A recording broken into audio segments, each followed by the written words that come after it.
Hi, I'm Molly. I'm a final year student in human geography at Queen Mary University of London. I have a really keen interest in health geographies, particularly gendered health issues and reproductive and sexual health and rights. I decided to do my dissertation on menstruation and the different attitudes and opinions of young adults. So today that's what I'm going to be talking about, my dissertation and its findings.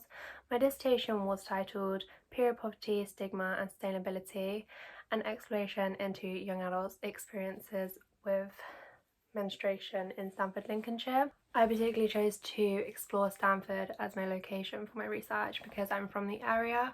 I spent most of my teenage years here, so it was a lot easier for me to research having been in that position and experienced the same things in terms of education and accessibility to different products. I looked at the different social, economic and environmental factors affecting the opinions and experiences of young adults in this area.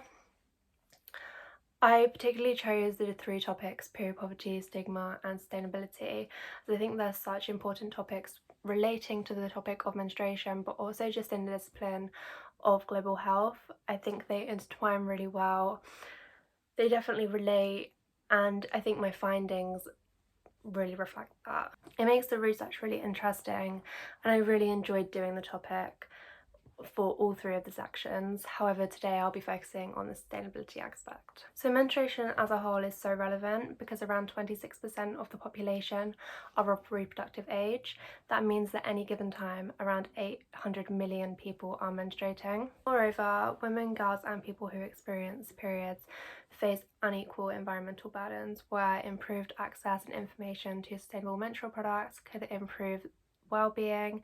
It would reduce stigma, reduce rates of poverty and reduce environmental consequences. Although sustainability has a massive agenda in the media, in academic texts, in lots of contemporary settings, there are a few scholars that actually mention menstruation in their work. As a result, many people who menstruate are actually unaware of the consequences of disposable products such as non-organic tampons and pads. And when looking at the use of disposable products, each person that relies on disposable products and only uses them will use around 11,000 in their lifetime. Each tampon and pad that is disposable and non-organic will take around 600 to 800 years to decompose fully. Despite this massive impact, so many people choose not to use reusable products, where only around 2 to 3% of the population actually choose not to use disposables. Despite this, there's so many different options to use. So you've got fabric pads, you've got menstrual cups, reusable tampon applicators, you have period pants. There's so many different options, but people just aren't aware of them. And although menstrual cup use and other reusable product use has significantly increased over the past decade, there's still so much work to be done. The people that use it say it's one of the most affordable, convenient and comfortable products they've ever used, but because of taboos and stigmas and lack of discussion, especially in schools, people just aren't aware of them, or they don't know how to use them, they don't know how to access them, and there's so many different issues that make them inaccessible to so many people. Although there are so many positives to reusable products such as the menstrual cup, there are also a lot of negatives that put people off using them. And there's some really important things to consider when looking at people who live in poverty and their accessibility to reusable products, such as high startup costs. So people living in poverty can't afford the 20 so pounds to invest in one product that they can use for a longer time, rather than spending £1 on a single pack of pads that will last them only that period. There's also the requirement for access to cleaning facilities and fuel, which is unfortunately not accessible to all people. From my research, I explored 3 key themes within sustainability and 9 key themes overall. In the sustainability section, I explored the accessibility of the products, the awareness of the products, and the reluctance to use them by many. The first theme I explored was the awareness of reusable products, where although there was a slight awareness, many people weren't aware of every single product or how to use them. They just heard of them briefly. This also links significantly to a key finding in my stigma section, where there were significant gaps in people's education, where they were only taught about the biology behind menstruation rather than the side effects of menstruation, the different products to use, and the societal impacts or attitudes that they might face, and different issues such as period poverty. However, I did find that people do want to know more, and awareness should be targeted in schools so people will learn from an early age when they start their period about reusable products. It should be online so it's easily accessible to many people, and in the media, on social media, a bigger presence within mainstream brands but also smaller brands that are up and coming with reusable products. Also, having positive discussion just in wider society among family and friends will convince people to use them and make a lot more people aware. The second theme I explored was issues of accessibility to reusable products. I surveyed around 60 people in my research, and only 2 of them actually used reusable products, and it wasn't full time. So I think there definitely needs to be an improvement on that within Stanford, but then if you reflect that to the whole of the UK, if it's the same, it's really not good enough.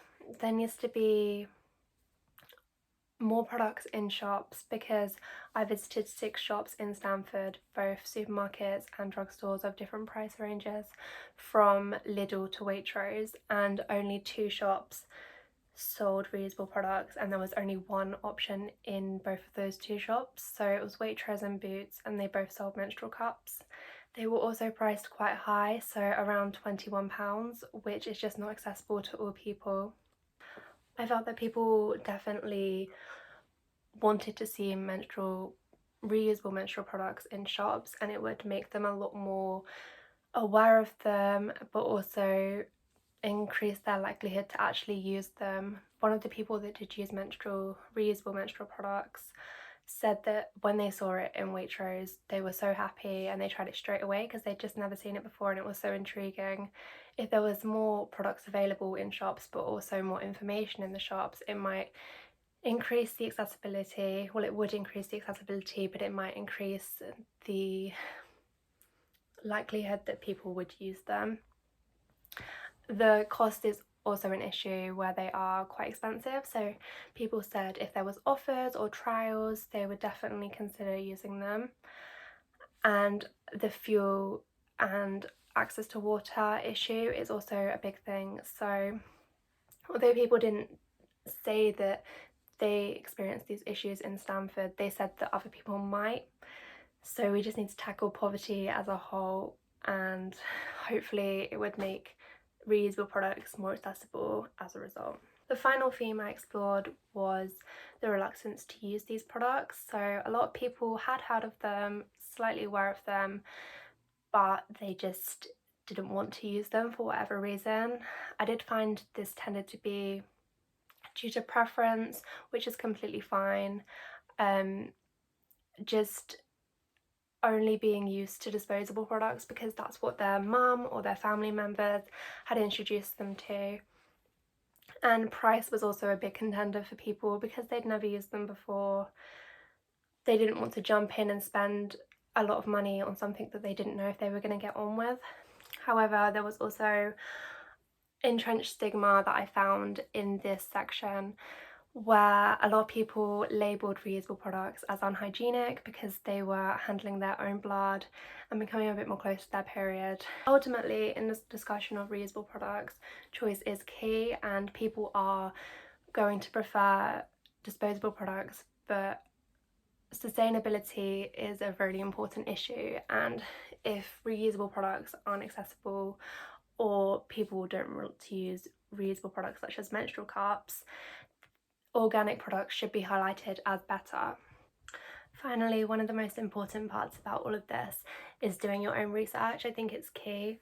So finding out your own facts, finding out about the products yourself, it can really go the distance. And I found out a few weeks ago that switching to organic period products for just 2 periods will save enough water for 900 days for one person, which is just amazing. Like if every single person switched to organic or reusable products, it could do such a good thing for the environment. But thank you for listening to me talk about my dissertation and my sustainability topic findings. I hope you enjoyed it.